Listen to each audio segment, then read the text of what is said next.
Fursa ya mafunzo ya sayansi ya data na akili mnemba, yani AI. Ubalozi wa Jamhuri ya Muungano wa Tanzania nchini Japani unapenda kutoa taarifa kuhusu fursa ya mafunzo kwa njia ya mtandao kwa wanafunzi kuanzia ngazi ya sekondari hadi shahada ya uzamivu, yanayotolewa na Chuo Kikuu cha Tokyo kupitia maabara yake ya Matsuo Iwasawa.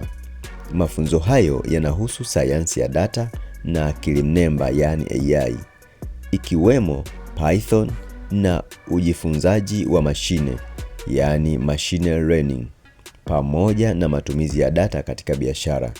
Mafunzo haya yanatolewa bila malipo kwa washiriki wenye sifa.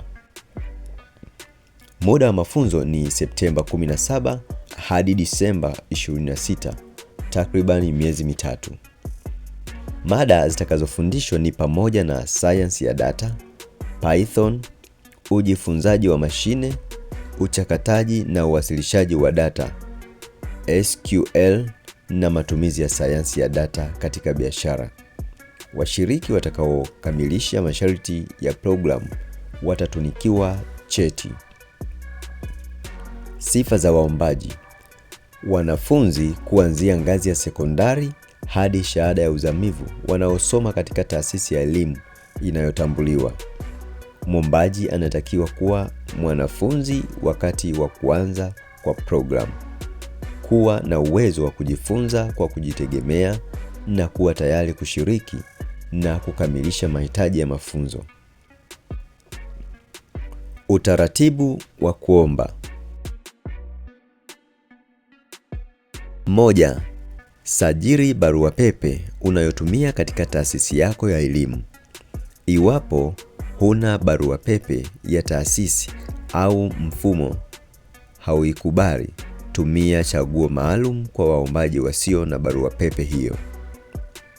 Namba 2.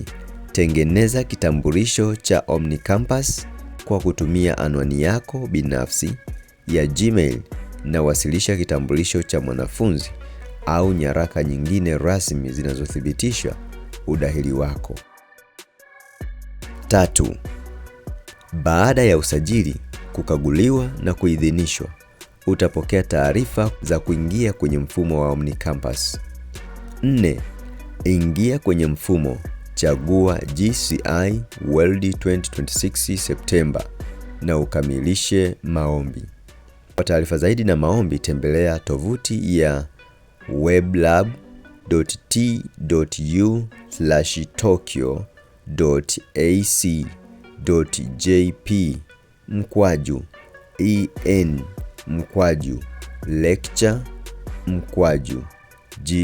weblab.tokyo.ac.lecture/GCI-. Ubalozi unawahamasisha wanafunzi wenye sifa nchini Tanzania kutumia fursa hii muhimu ya kuongeza ujuzi katika teknolojia za kisasa za sayansi ya data na akili mnemba. Imetolewa na Ubalozi wa Jamhuri ya Muungano wa Tanzania nchini Japani, Agosti 12, 2026.